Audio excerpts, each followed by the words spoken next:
Всем привет, добро пожаловать, это шоу НБА Jump, НБА в прыжке. Мы рассказываем о том, что происходит очень веселого, много чего веселого происходит в НБА. И был сегодня уникальный информационный день в Северной Америке. У ESPN была уникальная трансляция, которая обязательно сегодня будет кое-что. Ну и просто разного рода истории, эмоции, в основном положительные. Особенно команды Нью-Йорк Никс, которая продолжает выигрывать матчи. Не то чтобы прям доминировать, но выглядит очень здорово. Just that Tibbs laughing face and the Freddy Krueger stuff. I mean, this is shaping up to be a spooky edition of the show. Welcome to The Jump. I am Rachel Nichols, joined by in person our senior writer, Ramona Shelburne. Много хороших тем у нас есть для обсуждения. Хорошие ведущие Рэйчел Николс, Рамона Шелберн, Кенрик Перкинс. You're going to want to stick around for the whole show. But first, there are a lot of things a team needs if it's going to win a championship. High talent, smart coaching, good luck. But if you're around this league enough, you'll also notice this. The teams that win titles are the teams that know who they are. Magic Johnson's Lakers were about showtime. The Warriors were about joy. The bad boys knew they were the damn bad boys, which brings us to this iteration of the Lakers, whose title-winning identity last season was perseverance. Whether you were talking about their persistence in a loaded West, their tenacity. Рэйчел Николс говорит, что для того, чтобы выиграть титул чемпиона НБА, ты в первую очередь должен понимать, что у тебя такое за команда. Ты должен понимать, какие у тебя есть сильные и слабые стороны, и что ты можешь с ними делать, как ты можешь ими пользоваться. И так можно сказать про практически все чемпионские команды, их всех можно описать, у них у всех есть свое лицо. Но вот у команды Лос-Анджелес Лейкерс совсем не факт, что вот именно вот в этом 2021 году есть свое лицо. Потому что у коллектива была феноменальная оборона. Она была феноменальной и до травмы Леброна с Дэвисом, и, соответственно, как бы во время их отсутствия. То есть они были очень хороши на своей половине площадки. Но в атаке они как были слабые, так они слабые остаются. При том, что они сделали вот как раз вот движение на усиление атакующего потенциала, добавив Денниса Шрёдера, Монтреза Харрелла. Это, тем не менее, не помогает. И вот у команды несколько поражений подряд. У Леброна опять побаливает голеностоп. Но, правда, в последнем матче все-таки Лейкерс добыли для себя победу. И тем самым показали, что, в принципе, их основной мотив, он не меняется. Команда как была великолепна в обороне, так она, собственно, на защиту и будет делать ставку. Ну и плюс важный момент, что ближайшие 2 недели команда проведет без Денниса Шрёдера, который тоже будет проходить сейчас по ковидному протоколу, просто вот карантинные дела. И Лейкерс, которые действительно никак не могут найти себя в нападении, никак не могут выйти на какой-то звездный уровень, они, тем не менее, вот, стараются выигрывать матчи, в первую очередь, за счет своей защиты. И вот как раз сражение против Денвера было вполне себе показательным. У Наггетс тоже не играет Джамал Мюррей, но при этом настолько феноменален Никола Йокич, пока нет Джамала Мюррея, что команда в итоге даже выигрывает матчи чуть ли не чаще, чем с Мюрреем во главе. Но вот здесь вот была классная концовка, классная битва Энтони Дэвиса с Николой Йокичем. Йокич победу для своей команды добыть не сумел. И поздравляем, конечно, Энтони Дэвиса с очередным суперблокшотом. Очень большой молодой человек, очень длиннорукий. Естественно, Факундо Кампаццо даже не рядом. Попал под вот такой вот монструозный блокшот в исполнении AD. В итоге команды закончили меньше 100 очков набранных. И те, и другие. И это как раз укладывается в наше представление о том, что такое команда LA Лейкерс. И любопытно, конечно, что не было сегодня Леброна, у которого опять побаливает голеностоп. И команда достаточно быстро была вынуждена посадить на скамейку своего основного центрового Андре Драмонда. Со скамейки вышел постаревший окончательно ветеран Марк Газоль, который говорит: а вы знаете, вообще-то я в баскетбол играю гораздо лучше, чем Андре Драмонд. Я, может быть, прыгаю не так высоко, не такой атлетичный сейчас в этом возрасте, но в баскетбол я играю совершенно на другом уровне. И в итоге он это показал, его команда прекрасно встретила Николу Йокича, очень хорошая Марк оказал Йокичу сопротивление, нормально они там его засушили, и в итоге Марк помог добыть своей команде победу, сыграл супер полезно свои достаточно небольшие минуты. Так что даже вот этот момент показывает, что Лейкерс до сих пор не имеют своей идентичности. Они даже до сих пор не понимают, кто у них стартовый центровой. Потому что Андре Драмонд, ну, при всем, как бы, к нему уважении, у него действительно есть таланты, но игрок он максимально деревянный и мало пользы своей команде принести не в состоянии. И вот получается, что Марк Газоль может приносить много пользы, но он слишком старый, поэтому очень нестабильно выходит на площадку. Команда Лейкерс надеется на то, что Андре Драмонд успеет за вот это короткое время сыграться с Леброном Джеймсом до старта плей-офф.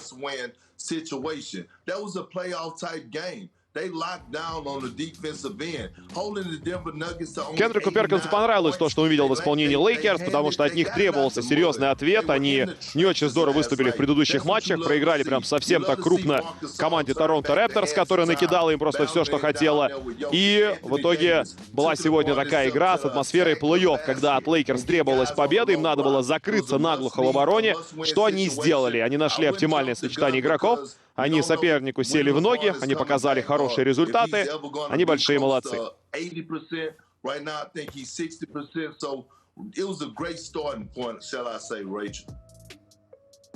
But, you know, I think what was interesting in this game is Anthony Davis did Anthony Davis things again. And since he's come back, I mean, they were minus 56 with him on the court. He was not good in the games that he had come back. В первых матчах, говорит Рамона Шелбер, после возвращения Антони Дэвиса, он был не очень хорош. У него были отрицательные показатели продуктивности. Он прям совсем просел в обороне. Совсем это не тот Антони Дэвис, который перекрывал наглухо краску и был супер полезным двусторонним исполнителем. Первый матч очень тяжелый. Он под собой искал ноги. И вот эти ноги он наконец-то нашел сегодня впервые. И дело даже не в последнем блокшоте, а во всем влиянии, которое он оказывает на игру в течение всех 48 минут. В этом его сила, а не в том, чтобы сделать один какой-нибудь монструозный блокшот. Как раз это скорее больше специализация Андре Драмонда. И вот Дэвис, да, действительно, у него были минус 57. Была полезность в первых матчах после возвращения.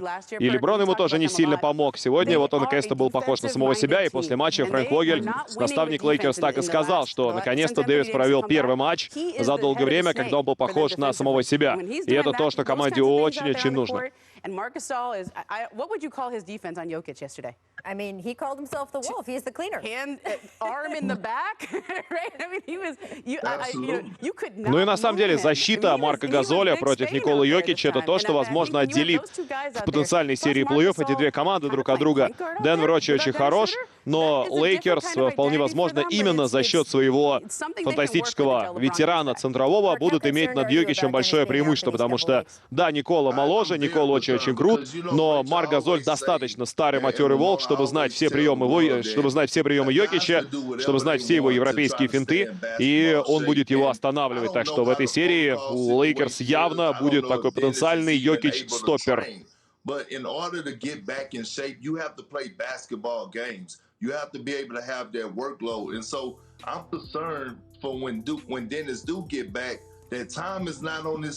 и говорит также Кендрик Перкинс, что он обеспокоен положением Лос-Анджелес Лейкерс, потому что сейчас они занимают 5-е место. Вчера Леброн отметился комментарием, что человек, который придумал систему плей-ин, должен быть уволен. Хотя забавно, что сам он ее хвалил еще год назад всего лишь только. И теперь Леброн говорит, что ему это не нравится, его команда может опуститься на 7-е место, потому что у нее много проблем со здоровьем, а это явно не должна быть ее вина, что вот такая вот происходит непростая ситуация. Да, что она из-за того, что так много ковидных протоколов, так много травм, она проигрывает матчи.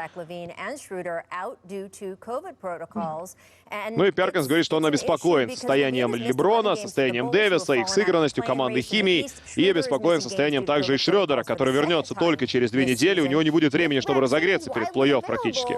You do wonder if this second absence could have been prevented. Schroeder's teammate Anthony Davis spoke about the vaccine yesterday after the game. Take a listen. I think it was highly encouraged, and some guys did, some guys didn't, for their own personal reasons. I decided to, for my own personal reasons. The rules do change a little bit when you are fully vaccinated. So I'm not sure. I think we got a lot of guys on this team who have been vaccinated. Энтони Дэвис говорит, что как бы это вопрос каждого человека личный, то есть хочет ли он вакцинироваться от ковида или нет. Лично я принял решение вакцину себе поставить. Не все игроки нашей команды это сделали. Пара ребят остались, которые пока еще не приняли такого решения. И в основном, опять же, игроки нашей команды, они все уже вакцинированы. Но это личный вопрос каждого. Деннис Шрёдер также говорил, есть какое-то интервью на немецком, где сказано, что Шрёдер говорит, что он не вакцинировался и не вакцинировался Леброн. Об этом как бы широко никто пока не распространяется, но вот, тем не менее, такая информация тоже проходит. Как бы, ну, мы понятия не имеем, опять же, что там на самом деле происходит. Может быть, Леброн не вакцинируется, потому что он уже переболел. Просто об этом тоже никто не знает. Все может быть. At this crucial point in the season.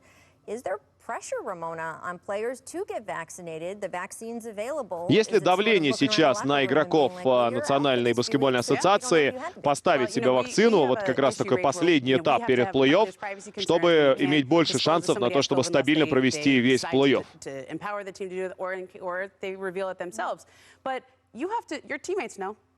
Okay, and I think that's probably the most important thing in this situation. These are probably the two most important weeks of the Lakers season.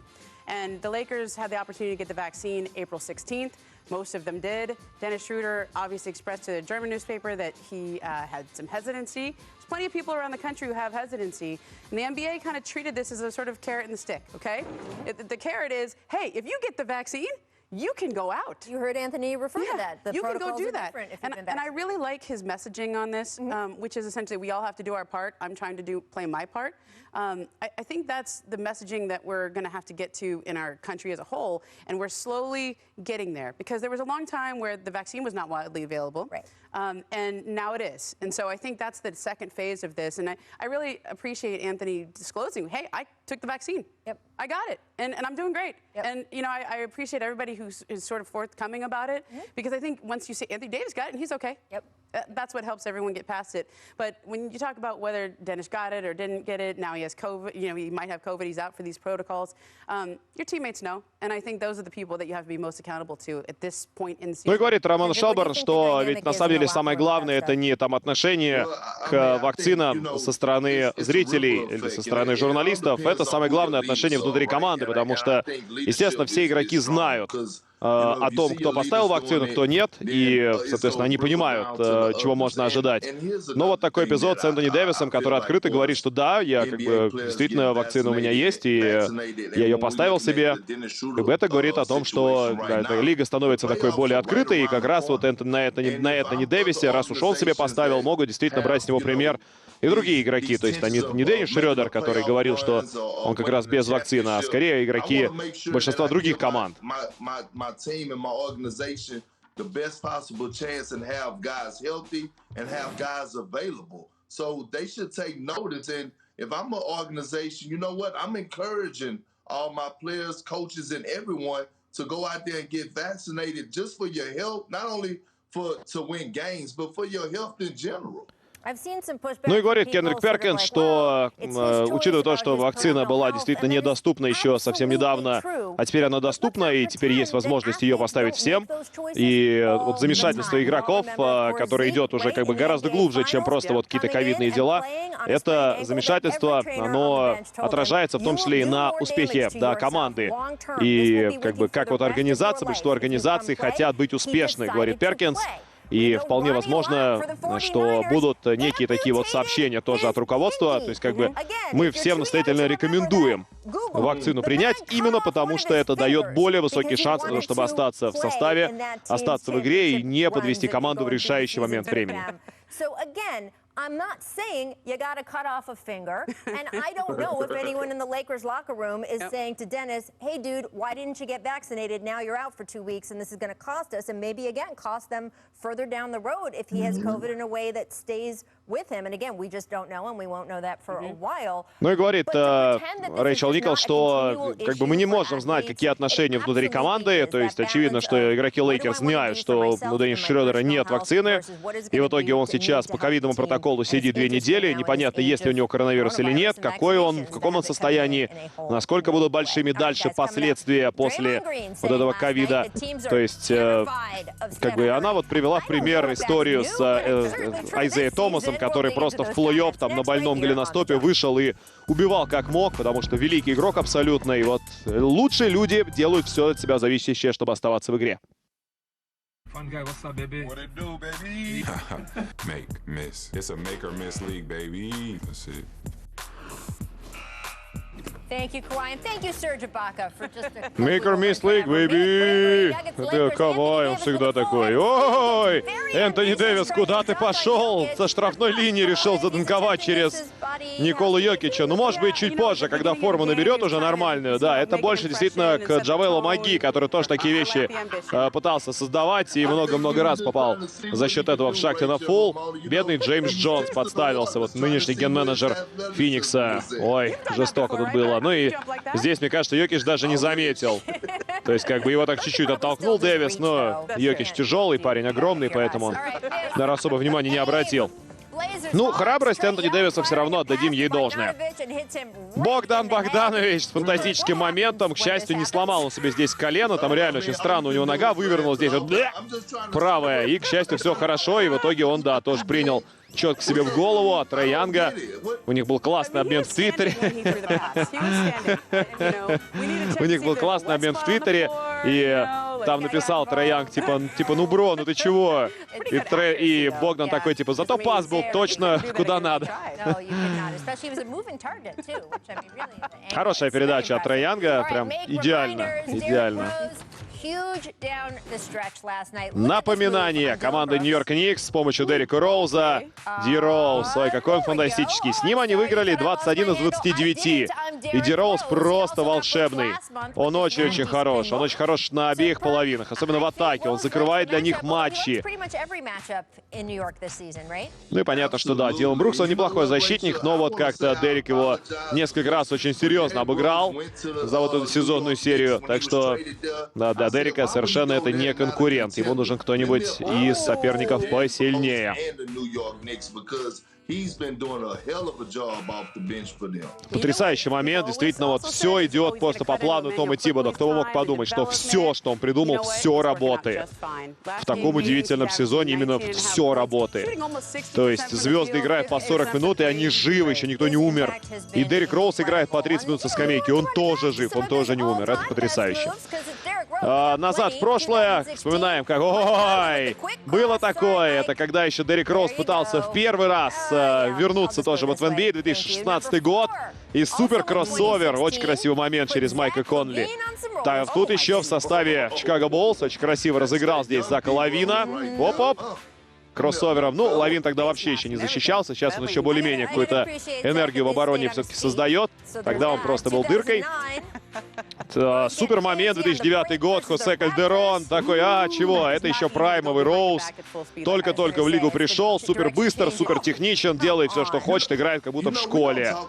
Как будто у него AAU баскетбол продолжается. Потрясающий. Но это вот даже не топ-2. Топ-2 это вот это вот. Тарик Эванс. Ой, Тарик Эванс потерялся в пространстве. Какой резкий перевод. 10-й год. Роуз фантастический. MVP был самым молодым. Да, на него было смотреть, конечно, одно удовольствие. Скорость была совершенно другая, не то, что сейчас. Сейчас он уже по-другому. Ну и бедный Андре Миллер. Воу! Андре Миллер после этого закончил свою карьеру. Ноги себе обе сломал, наверное. Бедный. Очень-очень жестоко получилось. I was speechless. If you look at I was some of just the, enjoying the clips. I'm telling you, if you look at some of the numbers seriously, from when Derek joined the team this season to now, the jump. То, что творит Дерек Роуз сейчас со своей новой командой, это одна из главных историй этого сезона. То есть, насколько крут Джулиус Рэндалл, и он претендует на попадание там во вторую, может быть, сборную всего сезона, насколько он феноменален, или даже в первую сборную, кто знает.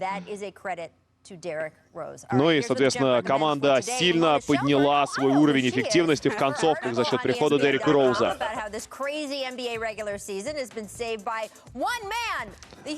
Стефен Карри спасает сезон НБА, но на самом деле не он один, просто он это делает в своем фирменном стиле, и он все еще невероятен.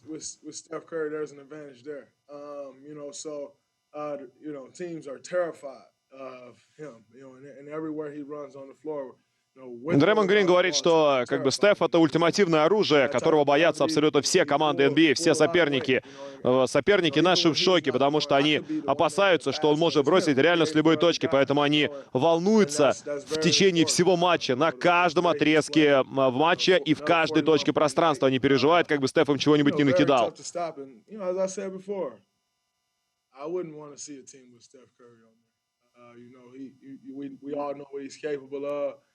Ну и говорит Дреймонд Грин также, что на кого бы не попали в плей-офф, но мы знаем, что у нас хорошие шансы, и мы тоже знаем, что никто из соперников не хотел бы с нами встретиться. Но это любопытно, на самом деле, действительно, как бы, какое будет отношение к Голден Стейт. То есть вот его комментарий Дреймонда Грина, это то, что команды боятся Карри. They are 32-25 with him and 1-7 without him. Okay, without Steph Curry, they are basically a 10-72 team. That's what that translates to over the course of an 82-game season. And I thought the most fascinating thing in talking to him. Да, Стеф, конечно, очень сильно поднимает уровень своей команды. Это важнейший момент. Это действительно феноменальный баскетболист, который, да, вот если его команда играет без него, она настолько плохо выглядит, что даже лучше вообще не допускать до матча НБА. То есть там без него 1 победа, 7 поражений. И даже с ним-то иногда она проигрывает там в 50-40 очков. То есть когда у него там не идет бросок. А когда у него идет, у него, соответственно, да, у команды появляется шанс сразу что-то затащить, сразу что-то выиграть. Его влияние на игру невероятно. То есть он один из действительно претендентов на MVP, но, правда, то есть он далеко не главный. То есть Йокич настолько отрывается уже ото всех, он так здорово выглядит, и его команда хорошо смотрится, что как бы вопрос тут уже этот закрыт про MVP. Но Карри феноменален и тоже претендует на первую символическую сборную этого сезона. Причем претендует так практически безоговорочно. 31 очко с половиной, первое место в НБА в данный момент времени, 300 забитых трешек, и вот показатель Real плюс-майнус, ESPN-овский рейтинг, плюс 7 в среднем на 100 владений, очень хороший результат. Ну и плюс, да, говорит Роман Шалберт, что когда ты смотришь матчи Стефана Карри, если у него хорошо идет игра, а так бывает в большинстве случаев, то у тебя поднимается настроение. Ты смотришь и поражаешься баскетбольным навыкам этого удивительного игрока, и действительно он продолжает удивлять, хотя, казалось бы, уже столько лет мы с вами его знаем. I'm not going to say anything negative about Steph Curry. Like, what is he playing for? Yes, he has great joy, but he's playing to win. I remember about 2 months back that he was getting on the guys on the sideline like something that we never seen Steph Curry do. Очень приятные моменты, говорит Дреймонд Грин, мы наблюдаем от Стефана Карри, когда он на своих партнеров по команде наезжает и говорит им, что они не соответствуют уровню НБА. Во время определенных разгромов мы не видели несколько раз, когда его команда много проигрывала, он на парней напрыгивал и кричал на них, и, в общем, они в следующих матчах выходили, играли уже на порядок лучше. Так что, действительно, перед нами Карри раскрывается в совсем новыми красками. Он выглядит человеком, который готов команду тащить очень разными способами, и в том числе быть ее фантастическим лидером, не только лидером на площадке, но и лидером в раздевалке. Он вырос действительно в уникальную суперзвезду.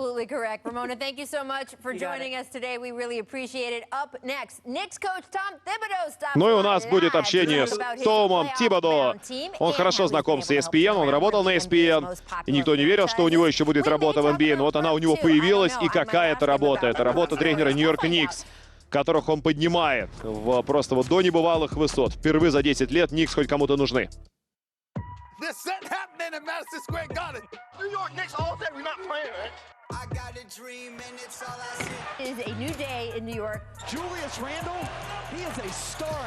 The resiliency and the fight, that's what you respect about this group. The Knicks fans, they want wins. That's what we're trying to bring. New York, we here. Are they ever? Fresh off a win last night, Knicks coach Tom Tibodо joins the jump. Welcome back. Да, у Тома Тибодо сейчас занятые очень денечки, то есть если у него свободный день, значит он занимается тем, что безостановочно смотрит баскетбол. Он смотрит матчи своей команды, матчи чужой команды, ну то есть всех других команд, с которыми надо будет играть. Он настоящий просто вот баскетбольный, не просто гуру, это абсолютно помешанный на баскетболе, на своей работе человек. Никто так много не смотрит матчи, он это делает 24 часа в сутки, спит, по-моему, часа по 2, и при этом все остальное время просто смотрит и смотрит безостановочно, пытается стать лучше как тренер. В этом его, конечно, главная фишка. Ну и вот его команда работает здорово.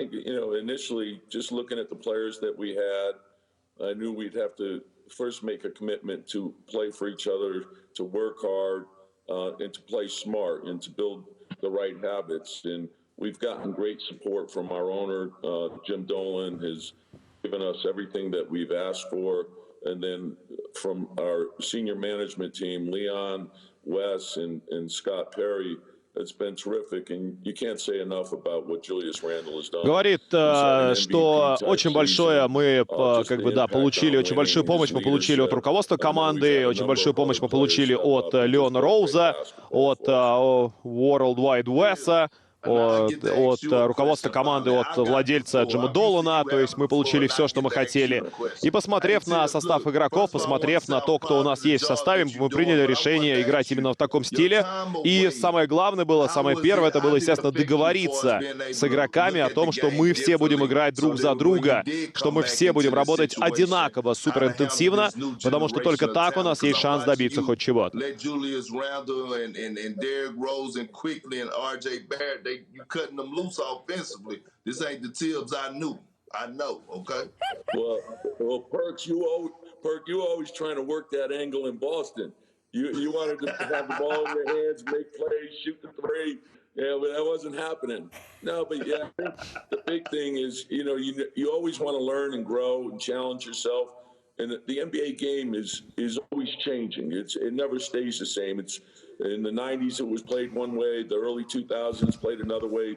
It's always evolving. But the things that go into winning, that always stays the same. The hard work, the discipline, the playing together, making a commitment, sacrificing for the team, being strong on both ends of the floor, that stays the same. So we're fortunate. We have a great group of guys. RJ Barrett's having a terrific season. Our vets, we've got Derrick Rose, Taj, Alec Burks, Reggie Bullock. They're all doing a phenomenal job. Alfred Payton. And then the center position, we started off the season with Mitchell Robinson, who was playing terrific, but Nerlens Noel has been fantastic all year. And then, of course, Taj Gibson. Ну и рассказывает Том Тибодо, что как бы, да, его тренерская работа действительно немножко, да, она претерпела определенные именно тактические изменения, и действительно он стал более тренером в этом плане современным, и все-таки нельзя не учитывать современные тенденции баскетбола, но при этом главные фишки, а именно работоспособность, самоотдача, они остались как бы со мной, они никуда не делись. И, конечно, очень повезло, что у нас образовалась такая хорошая группа ветеранов: Деррик Роуз, Тадж Гибсон, Реджи Боллок, Алек Бёркс. Это все исполнители, которые ведут за собой молодежь и помогают ей становиться лучше. Perk was there, and he wasn't in, let's just say he wasn't in the best of shape. But so we were having a little workout, and we had a good group. Tony Allen, we had a bunch of guys in, Rajon Rondo, and they started working, and then things picked up, and you could see Perk was hurting a little bit, but he wouldn't quit, and he had to step off the court a couple times and take care of some business, but then he came back, he would not leave. And let me tell you something, though. He was such a critical part of that team. He and Kevin anchored that defense, and it was special. Ну и говорит, Том Тибодо вспоминает времена, когда он был защитным координатором команды Бостон Селтикс, был помощником Дока Риверса и ставил ту оборону. Перкинс тогда был одним из важнейших ее игроков этой обороны, и вместе вот с Кевином Гарнеттом они формировали эту защиту. Ну вот и рассказывает Тибодо, что всегда пытался Перкинс заниматься тем, что у него никогда не получалось. Он всегда пытался сделать так, чтобы атаки шли через него. Всегда пытался сделать так, чтобы у него появился какой-нибудь обязательно бросочек дальний за один матч, чтобы мы всегда дали возможность бросить с дистанции. То есть никогда не получалось забивать, но он всегда старался. И он заслужил это право, и периодически ты бросал по кольцу просто, потому что, когда ты так много работаешь, ты можешь попросить хотя бы пару бросков себе с дистанции тоже в матче. Ну и также говорит Тибс, что те времена были другими, конечно, и тогда у Перка не то чтобы прям была идеальная физическая форма, но он ее, тем не менее, пытался исправить, то есть он никогда не сдавался, даже когда у нас были интенсивные очень тренировки, интенсивная защита. Он, да, там брал небольшие паузы, занимался своим бизнесом, потом возвращался и играл, всегда был с полной отдачей. Ну и, конечно, одним из факторов успеха Нью-Йорк Никс является то, что они все-таки узнали о том, Том Тибодо узнал, ему подсказали, что, оказывается, есть такая штука, как трехочковые броски. И их тоже, оказывается, можно бросать. Они приносят, оказывается, в 1,5 раза больше, чем броски двухочковые. И в итоге в данный момент Никс занимают аж только 22 место по забиваемым за матч, почти 12 за игру, и процент у команды на всех 39, просто сумасшедший. Попадают реально все, и попадают очень хорошо и очень много по сравнению с тем, что было раньше.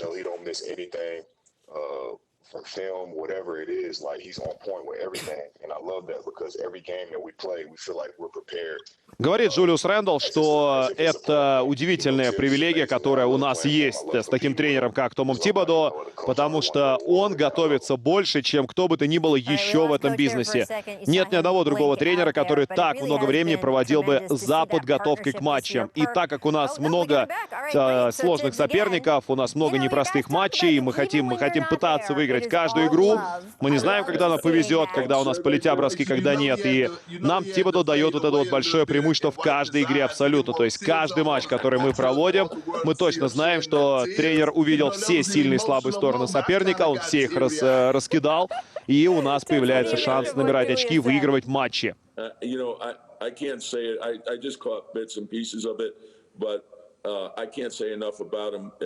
When I first got hired, I asked him to come in the summer just to spend some time with him. And I wanted to see where he was conditioning-wise. And once I saw that, and then I saw the way he was shooting the ball, I just felt like the way that his capacity for work, the shape that he was in, I knew that he would be the type of leader that could help lift the group. And then I can't say that I saw all of this coming just because he's been great. Not only individually, his numbers speak for themselves, but it's what he's done for the team and his impact on winning that's made him so special. And if you're a young player and you come into the gym and you see a guy who is your best player there, first one in, last one to leave, coming back at night, that's leadership to me. That's the best type of leadership that you can have. So I think all our young guys have benefited from that. And then his unselfishness, I think his willingness to make plays for his teammates, it becomes contagious, and all his teammates are doing the same thing. They're all playing for each other, and that's made the group successful. Ну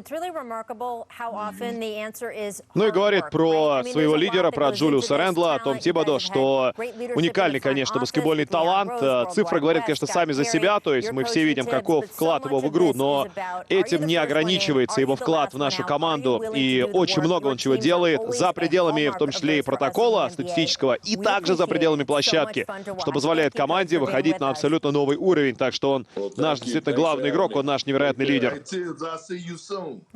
Take care, coach.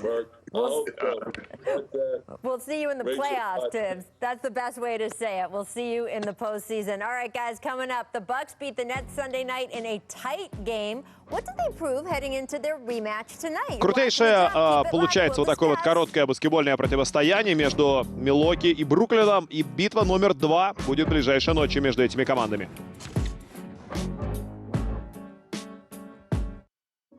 Pretty cool story of our nation's capital. Instead of a traditional team photo shoot with jerseys, the Wizards opted to put messages on their shirts describing the qualities that have gotten them through this difficult year the most. They also included the medical professionals who conducted COVID testing for them all season. We know how big a deal that was around Washington. Shout out to the Wizards, a really cool thing. The Jump will be right back. Here's our NBA Friday doubleheader on ESPN and the app. The Celtics squaring off against the Bulls, 7:30 Eastern. Then the Lakers take on Dame and the Blazers. Let's move to the heavyweight bout, though, between the Nets and Bucks. Много крутых противостояний в NBA под конец регулярного сезона. Мы за всеми этими делами следим. У нас полный отчет каждый день в спортцентре. Милуоки Бакс одержали большую победу над Бруклином в прошлый раз. Янис попал рекордное для себя количество бросков с игры со средней и с дальней дистанции. Это здорово. То есть он продолжает продолжает тоже прогрессировать как баскетболист. Но вопрос, может ли он 2 раза подряд выиграть такой матч? И будет ли также защищаться команда Бруклина против него, как и в первой игре? То есть просто говорить ему: да ты бросай, бросай, все равно не забьешь. А он забил. Ну и 42 очка набрал в том матче также и Кевин Дюрант. А вот Кари Ирвинг сыграл неудачно. Поэтому поглядим, в каком состоянии будут суперзвезды команды Бруклин Нетс выглядеть. То есть будут ли они, во-первых, все на площадке, хотя бы 2 из них, и как они будут защищаться против Яниса Адетокумбо.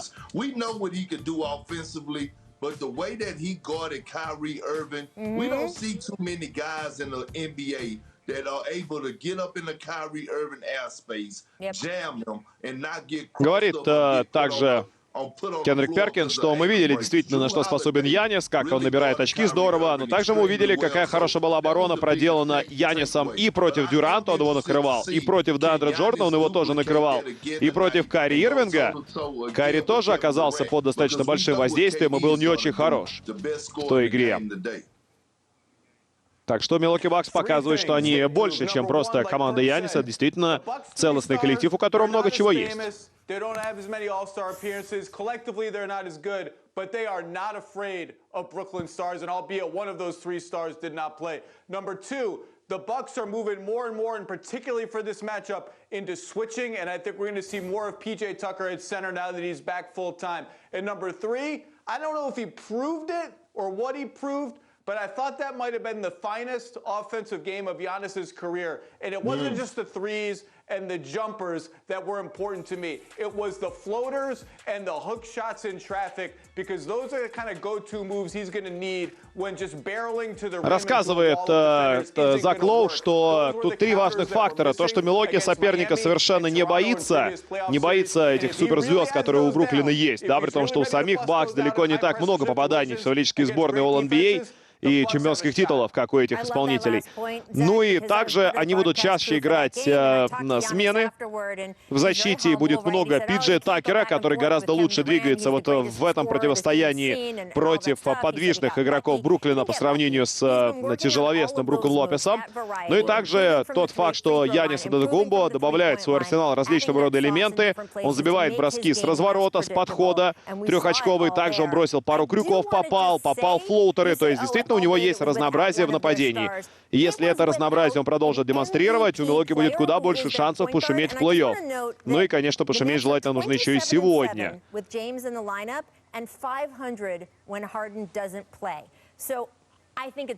Ну и также надо понимать прекрасно, что команда Бруклина, она очень зависит от Джеймса Хардена. Харден стал главным разыгрывающим этого коллектива. Харден управляет игрой нападения. Без него команда идет с 50% побед только лишь. А с ним она, естественно, идет одна из лучших атакующих команд просто в истории баскетбола. Так что, да, мы можем, конечно, заговорить, что здорово, что Милуоки останавливает вот этого парня, но надо также прекрасно понимать, что совершенно другой уровень у Бруклина, когда возвращаться будет Джеймс Харден к своей стандартной работе.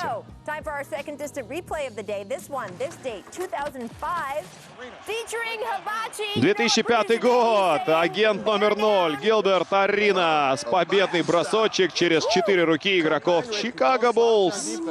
Потому что он может себе это позволить. Вот молодой Тайсон Чендлер. И через Кирка Хайнрика, через Чендлера кладет очередной победный бросок. Он был феноменален. Сейчас бы, конечно, разорвал бы тоже NBA Гилберт Arenas, но он, в общем, не играет. We'll have another NBA Sunday afternoon doubleheader for you on ESPN and the app, both with big-time playoff implications. The Heat are in Boston to take on the Celtics at 1 Eastern, the Knicks against the Clippers after that. NBA Countdown starts you off. All right, crunch time here on The Jump. Last night, Carmelo Anthony moving into the top 10. Классная история. Кармело Энтони стал уже 10-м за всю историю NBA по набранным очкам. Он единственный в истории игрок из топ-10, у кого нету либо MVP, либо чемпионского титула. Он обошел Кевина Хейса и дал потрясающий комментарий после этого. собственно, после матча, который вполне показывает его отношение вообще ко всему происходящему. Он сказал, что, говорит, меня пару лет назад я даже мечтать об этом не мог, меня в лиге не было, говорит, непонятно, по какой причине меня не было в лиге. Но, говорит, я привел себя в форму, стал заниматься серьезно, относиться к серьезной работе, и, в общем, вот теперь я здесь, посмотрите на меня. Забавно, да? По-моему, ответ прямо, ну, в вопросе, который он, да, сам, в общем-то, и поднял, сам и ответил.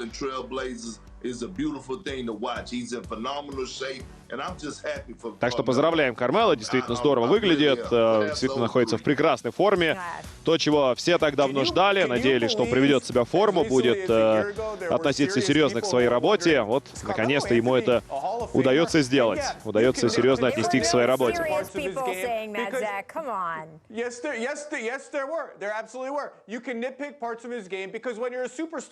You get held to the highest standards. That's the deal. But of all the human beings who have ever lived on the earth and all the dinosaurs that came before them, only 9 people have ever scored more points in basketball games than Carmelo Anthony. That is a ridiculously small Говорит Зак Лоу, что, как бы, да, при всех ограничениях, которые есть у Кармело Энтони, все равно это достижение выдающееся, и мы должны чтить то, что перед нами сейчас вот этот человек играет, потому что за всю историю NBA, которая так давно идет, уже много-много десятилетий, только 9 человек набрали больше очков, чем он сам, поэтому он действительно выдающийся исполнитель, надо отдать ему должное. Off the court, he was one of the fathers of the NBA's renewed interest in civil rights and social justice, and he is a walking bucket. Ну и также важный момент, конечно, о чем говорит Рэйчел Николс, это то, что он всегда был одним из лидеров NBA вообще, и очень большое влияние имел на своих партнеров по команде, очень большое влияние имел на молодых игроков, и он всегда был одним из лидеров вот этого протестного движения против несправедливости, против всех глупостей, которые бывают, да, вот происходит в Северной Америке. Главная история прошедшего дня — это, естественно, игра Рассела Уэсбрука. Абсолютно феноменальные 20 подборов, 20 передач. И он обеспечил себе тем самым трипл-дабл в среднем по сезону. Это уже 4-й его подобный сезон в карьере. И он уже в скором времени станет лидером за всю историю NBA по количеству трипл-даблов. Но куда важнее это то, что он сам сказал после матча. И что сказал тоже вот порадовать его главный тренер Скотт Брукс. Сам Рассел сказал, что я игрок абсолютно уникальный, я один в своем роде, а Скотт Брукс сказал, что по мне это второй лучший разыгрывающий в истории баскетбола. То есть первый — это Мэджик Джонсон, а это типа второй лучший разыгрывающий всех времен и народов. Вот и делайте с этим что хотите.